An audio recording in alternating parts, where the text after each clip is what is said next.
But the Jets in the news for Hard Knocks, the Quinnen Williams signing, and so much more.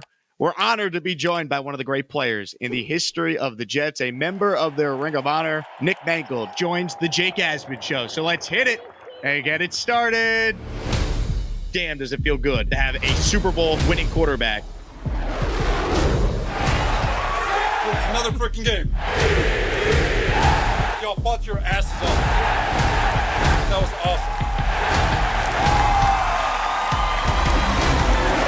With the 29th choice in the 2006 NFL Draft, the New York Jets select Nick Mangold, center from Ohio State. Cheers to the fans. You guys have been with me, supported this team. God bless you all, and go Jets. Hit it! We have Garrett Wilson. Let's freaking go. We have Brees Hall. We are ready to win. Please subscribe and hit the like button below. Super chat, baby. Cut the line. We have an elite defense. You're welcome on the Jet bandwagon. Now, let's talk about the New York Jets. This is the Jake Asman Show. Appreciate your time. Thanks so much for coming on. Thank you. I appreciate the honor. So let me start with this, Nick. I mean, you're now in the Jets Ring of Honor. You were inducted last season. I mean, does it ever get old being introduced as a member of the Jets Ring of Honor? No, not at all. It's something that's very special. It's a great honor. And so anytime it gets brought up, I'm happy to talk about it. I also saw that you were named to the Ohio State Hall of Fame. So you're having, quite the run the last, calendar year, Nick. I know. I don't know who I tricked over Ohio State, but it works for me. So that'll be fun being able to get back to Columbus and spend some time with guys I haven't seen in years. So I'm super excited about that as well. Before we get to the current Jets, I want to ask you about Darrelle Revis, who, of course, 3 weeks from tonight is going to be inducted into the Pro Football Hall of Fame in Canton, Ohio. First ballot guy. You spent a lot of time with Darrelle. When you think back to his career, what are some of the things that stand out? Well, I mean, obviously, a great player and all that, but I think the biggest thing was the competitiveness, and I think that's what made him, that much more special. The fact that he would go out and he wouldn't want anybody to catch a ball on him, even in a walkthrough. And so I think seeing that kind of level of competing, the effort to make his craft the best that it could be, was pretty impressive. You guys kind of came in together. You, of course, part of the draft the year before he was drafted. I mean, is there a sense of pride seeing a guy like Darrelle go in, knowing that you and him were kind of the faces of the offense and the defense during your time with the Jets? Yeah, it definitely is. I mean, it's somebody, I remember when it was a time for contract time with me, DeBrickshaw, Darrelle, and Dave Harris. We kind of got our own little core four.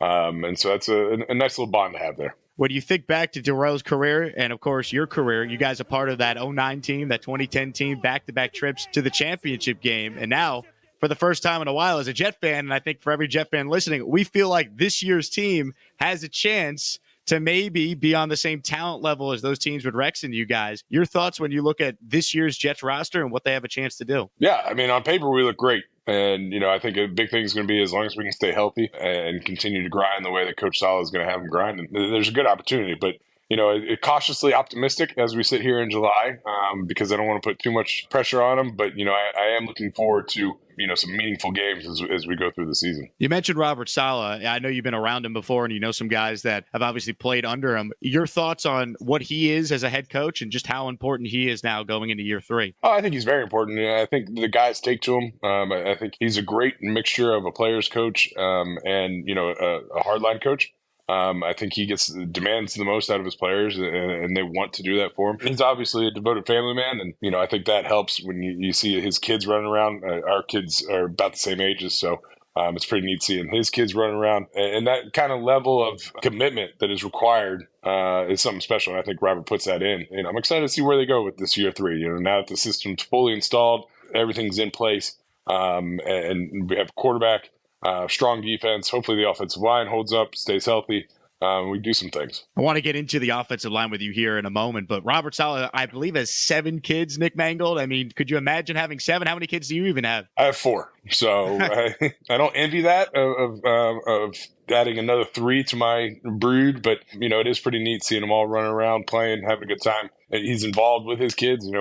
Our kids overlap, like I said, and so sometimes we have different sports teams together. And so it's neat watching him cheer his kids on, just as the rest of us are. You mentioned the offensive line. Obviously, you could speak to this, as well, if not better than anyone. The Jets' offensive line on paper, I think there's talent there. They obviously dealt with a tremendous amount of injuries last year. When you look at this offensive line, Nick, what are some of the keys for this team to be able to protect Aaron Rodgers? I think that's the joy of having Aaron Rodgers is that he will make you better. There isn't such a huge onus put on an offensive line as if we had a rookie quarterback. But I think the big thing for these guys is staying healthy. Like you mentioned last year, we had a ton of injuries, the year before, a ton of injuries, but the talent level is there.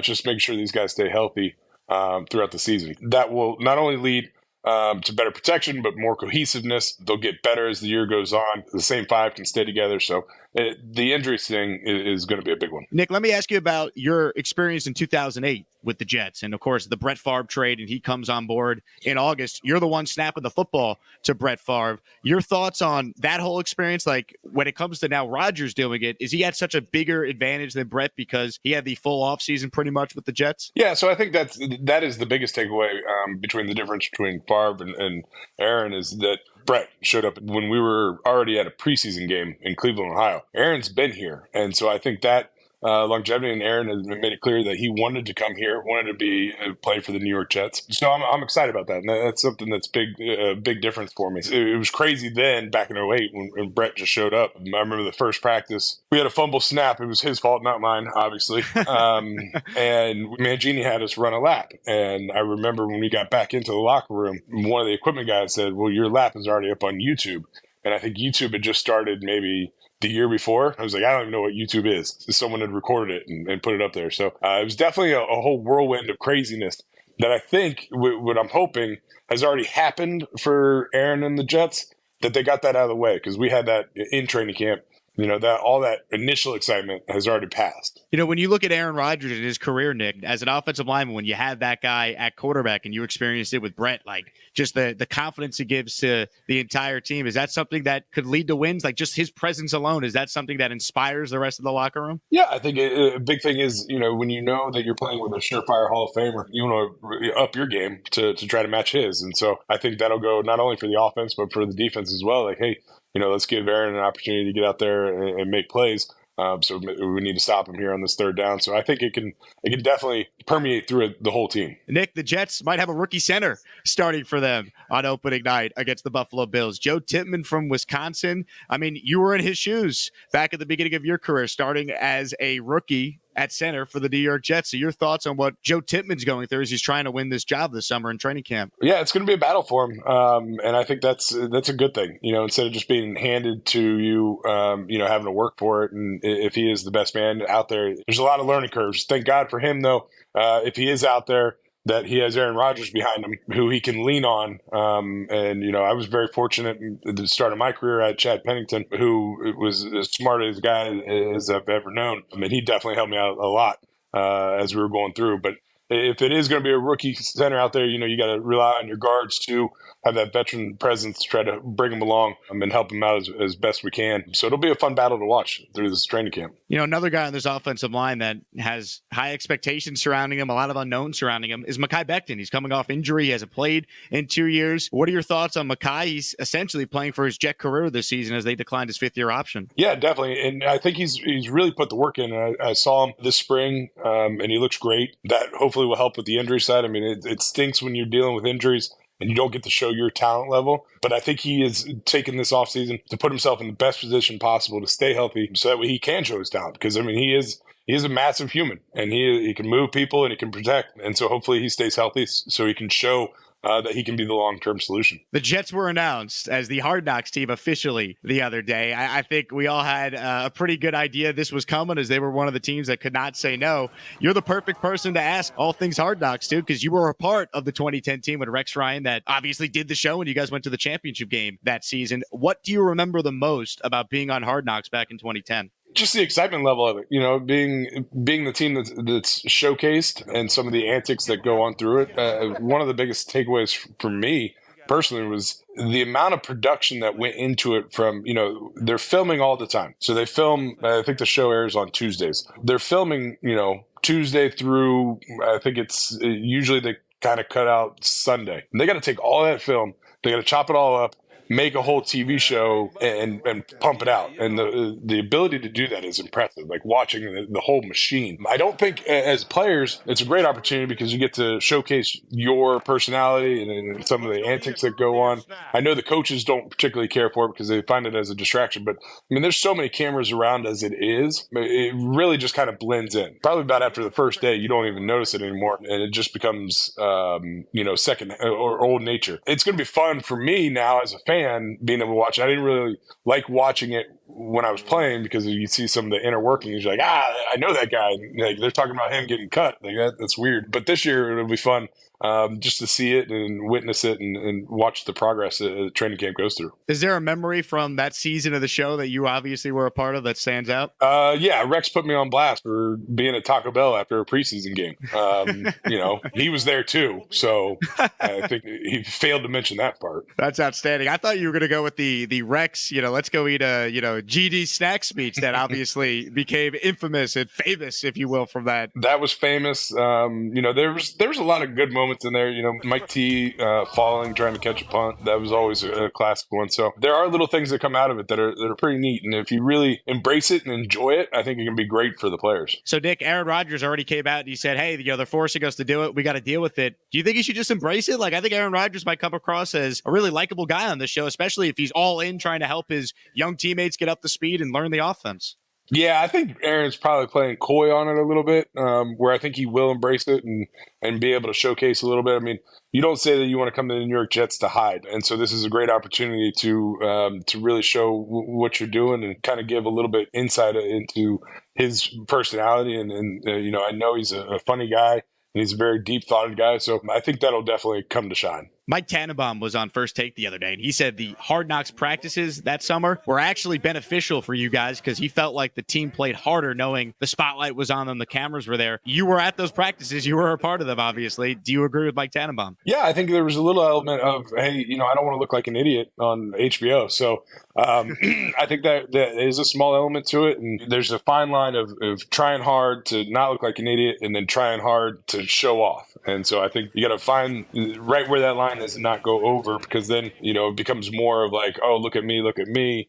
And you're not getting what you need to get out of the practices. So when you look at now the state of this Jets team, Nick, like what is a player going through, less than a week out from reporting the training camp? Take us inside what a player's feeling as they're getting ready, especially this season, if you're a Jet player, knowing what the expectations are. I think this last week, right before training camp, you're in the mindset of like, this is my last time to really decompress because it's going to get ramped up. And I think if you're stressing over the expectations and everything now, it's only going to get worse. I'm hoping that most of the players are taking this opportunity. You spend your last couple of days with your family and you just kind of relax a little bit and get in the mindset and get yourself in a good spot, ready to come to work. You're also a famous owner of a barbecue sauce line, 74 Barbecue. So I got a couple questions on this. One, when are you and Sauce Gardner going to partner up and do some sort of Jet-related barbecue sauce? And two, how's the barbecue business, man? That's incredible. Yeah, Sauce he's too famous for me. So I figure I'll try to get a hold of him at some point. It would be a good idea.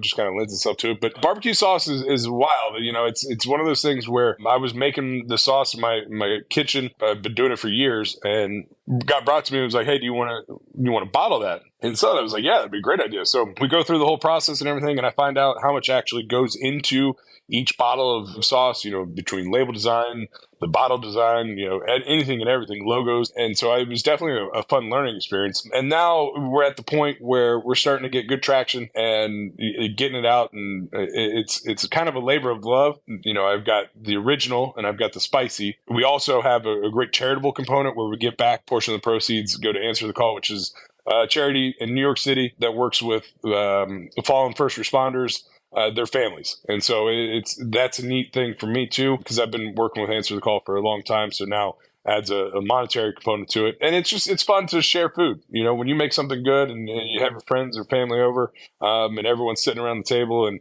they're all enjoying it, that makes you smile. And so if I can get my sauce out, when people say, hey man, I tried your sauce and it's amazing, that warms your heart. And so it's pretty neat. I'm having a lot of fun with it. Now the real process is trying to get out to people. A lot of people don't want to take on a small company And so it's trying to push it and trying to get it as many places as possible, so people don't have to pay the shipping costs, buying it online. I saw online that you actually sent some bottles of sauce to Joe Tippmann, who was a player we already talked about, the Jets, second round pick that might start at center. You got to get him under the fold quick. It was one of those things. As soon as I saw it was a center drafted, I was like, I'm going to get that kid some sauce, and had it sitting in his locker waiting for him when he showed up for the rookie mini camp. Quinnen Williams, Nick. I mean, the Jets had to pay this guy. Every Jet fan's pumped. They got a deal done. There won't be a Roscoe Diner, Mike Tannenbaum, Darrelle Revis hard knock situation here in 2023 with Quinnen and Joe Douglas. Your thoughts on Quinnen getting paid and the message it sends to the rest of the locker room that the Jets took care of one of their own? Yeah, I think it's a great message that he got paid and they got it done before training camp. I did appreciate Revis holding out for the Hard Knocks year because that got me paid, so I didn't hate that. I'm sure Hard Knocks is probably mad because they lost the storyline. I think having that done now puts them in a good spot before training camp, so it's not looming. Players don't have to answer questions about it, or hey, why isn't he here? Have you talked to him? All that stuff. So it takes the distraction away and really puts them in a good spot going into the season. Nick, we'll end with this. You had a lot of success with the Jets. So we mentioned it. You were on that 2009 and that 2010 team that went to back-to-back championship games. What would be your biggest piece of advice you'd like to share with Aaron Rodgers, Robert Saleh, and all the key members of the 2023 Jets? Enjoy the ride and, work your butts off to get there because we're dying for a Super Bowl, and I wasn't able to do it, but hopefully they can. He's Nick Mangold. He's one of the greatest Jets of all time, one of my favorite Jets of all time. Nick, continued success. Congrats again on the Ohio State Hall of Fame honor, the Jets Ring of Honor. And, of course, thank you so much for coming on the show. Thank you for having me. Appreciate it. We're back here at Circa Resort and Casino. It's the Jake Asman Show, Mega Cast. The pick is officially in for the Tennessee Titans. They have selected J.C. Latham. The Atlanta Falcons pick is also in, meaning the Jets did not trade up to potentially get one of the wide receivers. So after we find out the Falcons pick, Bears are there at 9, Jets up at 10. And joining us right now to celebrate night 1 of the NFL Draft is one of the greatest New York Jets ever, one of the best Jets draft picks of all time. Ladies and gentlemen, Nick Mangold. What's up, Nick? How we doing, Jake? Nick, I mean, we're in Vegas. The Jets are up at 2 picks. I'm a little nervous. How are you doing? I think I'd rather be in Vegas. I'll tell you that much. It sounds like a lot more fun than sitting here in Jersey. Well, let me ask you this, Nick, because obviously when the Jets acquired you in the draft back in 2006, it was very unique because they had to trade up to make that happen. So kind of take us back to what you remember draft night or I guess it was still during the day when you were a player, of course. Take us back to that 2006 NFL draft that you were a part of. Yeah, it was a wild time. And I joke all the time. I actually missed the beginning of the draft because I thought it started at 1 and it started at noon. So I was on the golf course when it started. And my mom called me and was like, hey, the draft started. Like, oops. So we finished the round. I don't think I did that well, but got home and then had to sit there and wait it out and really had no idea what was going to happen. And, when it did happen, when I got the call, it was crazy. It was a big whirlwind. You talked to Eric Mangini, you talked to Mike Tannenbaum, and it was awesome. It was a really neat experience. And so since I missed the beginning of the draft, I had no idea that DeBrickashaw Ferguson was drafted at number 4 before me. So I didn't find out till like Monday that we were teammates. That's unbelievable. So you were just unaware, you were just completely oblivious that they took another lineman with the top pick that year? Yeah, no idea. I was on the golf course, and so I didn't get home until I think the number 6 pick. And it was such a whirlwind for me. It was like I was drafted. It was like, this is awesome. We're really excited. And then it didn't even dawn on me to look to see who else was drafted or, if there were other picks throughout the day. And so it was pretty neat being like, oh, wait, I know that guy. Like, that's pretty cool that we get to be on the team together. How nervous were you on draft day, Nick? Like, take us back through, like, some of your emotions kind of going through the process. I mean, you had to wait till, towards the end of the first round. I mean, at what point did you think, oh, my God, am I going to be a first-round pick? No, I really wasn't that worried about it because when I first came out, right after college, it was projected as like a mid-third round. And so that was kind of where my head was at. And then, had a pretty decent combine and Senior Bowl and moved up on some of the boards. So it was really just we're just sitting and waiting because I had no idea. It was really a crapshoot. I had no feeling either way of any leanings in any way, and it was just kind of we're sitting, we're hanging out, and at some point someone's going to call me, and it's going to be really cool. That's awesome. So, what do you remember about your first visit to the facility after you were drafted? Kind of take us through what the next couple of days are like after you get drafted into the NFL. Yeah, so we actually our rookie minicamp was the 2 weeks late. So most rookie minicamps are the week after the draft, and ours for some reason was the second week. So I was just kind of chilling, and then I fly up to New York, and I landed, and this is when the facility was still in Hofstra, and so I remember driving out on the LIE. I was like, "Well, where's all the tall buildings, and where's the city?" I was like, "This place is nowhere. Like, I have no idea where I am." So that was definitely kind of messing with the mind. It was like, I don't know if I'm in the right spot. Maybe I flew to the wrong area. That's unbelievable. Here's the Falcons pick. Whoa! Our huge first major surprise of the NFL draft. The Falcons, who just paid Kirk Cousins an enormous amount of money, are selecting a quarterback here, Nick, with the number 8 pick. This is a big, big surprise, Nick Mangold. It is, but I do appreciate what they're thinking here. How long does Kirk Cousins have? You get a chance to get a guy that you really like at quarterback, and he can sit and he can learn a little bit and let him develop. I think that's a wise move.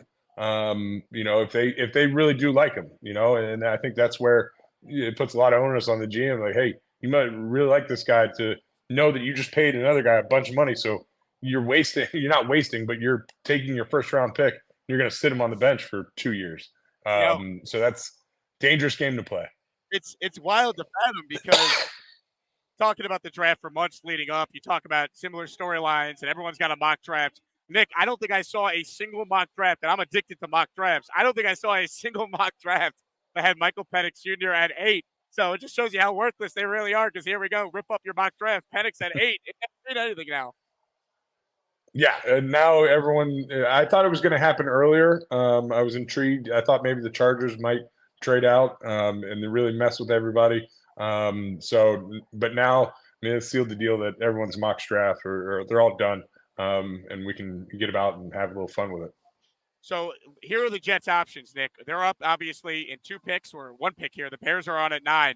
The Jets have been kind of going back and forth. The fan base, wide receiver, offensive line, tight end Brock Bowers. If you were Joe Douglas, do you have a preference on what you would do with this number 10 pick? It's difficult because you got to look at it in a lot of different situations, and I don't envy Joe with this pick because, you're building right now in the immediate future. You have Aaron Rodgers coming back. Hopefully he's healthy and ready to give a full season. With that in mind, you want to give him weapons. You want to give him protection. So that's where you lean. But then at the same time, you got to know that, as much as we want Aaron around for another 20 years, it's not going to happen. So you got to think long term. And so to me, I'm a little biased. I'm always the offensive line is a great way to go because that's a long-term pick. However, I wouldn't be, if we pick up the Brock Bowers kid, I like that. That's a nice weapon. A tight end is a quarterback's best buddy. And so that would be good. A wide receiver, I feel, that might be a bit of a luxury. So I don't know. It's going to be interesting. It is a huge debate. And then you mentioned the tight end, Brock Bowers. On one hand, here's a guy who broke so many records in college, was the best player on a national championship team. Yet we've seen the history of tight ends in the first round since 1990. Only 3 of them have even made it to an all-pro team.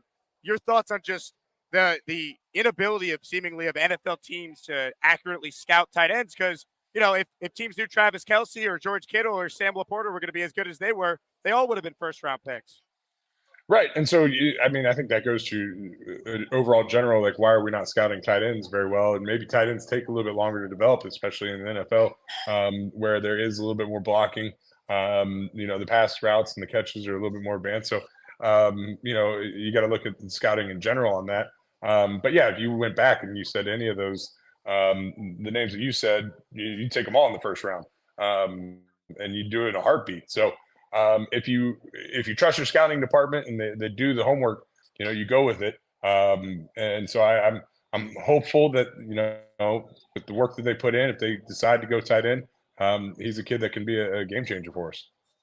Nick, when you played, obviously, I'm not sure, how drastic. I'm sure it's significantly different practice time goes as far as the amount of time you're allowed out on the field.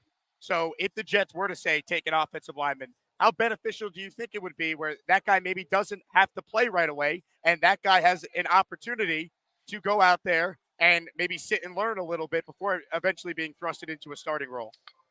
I mean, it would definitely be helpful. But I think, again, when we're talking about Penix and you're drafting a guy that's just going to sit, that's going to be tough. And so, if you're, especially the offensive line, you draft a guy in the first round, you expect him to start. That is the expectation. So, I think that would be a dangerous game to play for Joe Douglas at this point. The Bears pick is in, and it's a guy that a lot of Jet fans wanted to see the team select. Rome Odunze, the wide receiver from Washington, the third wide receiver selected in the first 9 picks of the draft. That is now locked in, and the Jets are on the clock, Nick. So here is their scenario. They could take the second best offensive lineman. They could take Brock Bowers, or potentially they could trade. And breaking news, Nick, we got a trade. The Jets have made a trade with the Minnesota Vikings. They are moving back 1 spot. Oh, my goodness. The Jets are now on the clock. That's Joe Douglas music.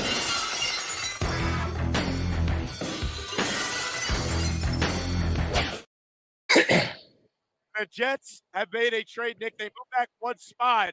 It feels like the Vikings could be coming up here to get the last top consensus quarterback. That'd be J.J. McCarthy in theory, and the Jets maybe just picked up an extra pick or two for just moving back 1 spot for a player they could have had at 10 anyway. Yeah, it'll be interesting to see what the compensation is for this pick. To move back 1 spot, you don't assume it's big, but any extra capital we can get, I think, is a good thing. I have just received the trade terms here. The Vikings are moving up to the number 10 spot, and they traded pick 203. The Jets picked up pick 129 and pick 157. So 2 additional picks for the New York Jets now to maybe wheel and deal if they wanted to, Nick, to use that in some trades to move up in the draft. Yeah, I feel like those are a little low for moving back. I don't know. I would have liked to have seen something a little bit higher for 1 spot, but maybe they have a good feeling of who they're going to pick and didn't care anyway. So why not get the picks? So that is a 4th and a 5th round pick for the Jets to move back 1 spot. So now the Jets have themselves 3 4th round picks, 1 5th round pick. That's enough for Joe Douglas, who likes to make trades, to make some more trades over the next couple of days here. It is, but that's also, you can get some good meat in the draft in the 3rd, 4th, 5th round. So, it'll be interesting if he stays where it is or if he uses it as capital. Now, Nick, do you have time to stay on and watch us in real time, watch who the Jets pick here? Unfortunately, I don't. I apologize for being late. My son at his lacrosse game got a little banged up, and so we were working with that, and so I apologize, but I probably should get back to him a little bit. All right, well, before you go, I got 1 clip I got to play for you because we need the Nick Mangold breakdown. So at the New York Rangers game just the other night, Nick Mangold was there, and you did what Nick Mangold does. Let me pull the clip up right here, and I want to get Nick Mangold's reaction to a beer chug that has since gone viral that included future Hall of Fame center, recently retired center, Jason Kelsey weighing in. So this was Nick at the Ranger game the other night. Look at that right there. It was a good time. It's always fun, and it's always difficult too because you try to time the beer so it's not too fizzy and struggle with getting down the bubbles. But the Rangers were winning. It was a great game. They were moving their way up to 2-0 in the series, and so there's a lot of excitement. And when you can have a little sport with the fans and have a good time, it's always fun to take that opportunity. Speaking of something that's fun, tell us about your awesome barbecue line. I've been using it. I've been trying it for years. I got it shipped down to Houston, where I previously lived before moving back to New York. The Mangold 74 barbecue sauce. Tell my audience where they can find it, Nick. Yeah, you can find it online, and we get it out, and hopefully we will again be in the stadium for all home games, where you can get a pulled pork sandwich with the barbecue sauce, which is pretty cool. And it's a neat little thing.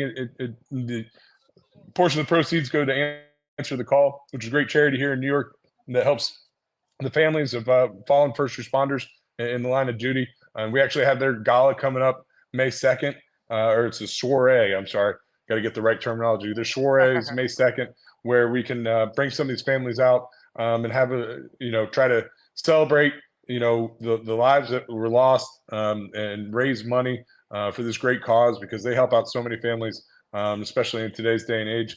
We need to give back to the people who give the most. And so it's a joy to be associated with them, and looking forward to their soiree. Nick, I appreciate you joining us. It means a lot that you'd pop in what is our biggest broadcast of the entire offseason. So thanks so much for coming on, and hopefully I'll see you out at the facility soon. Yep. Thank you for having me. Appreciate it.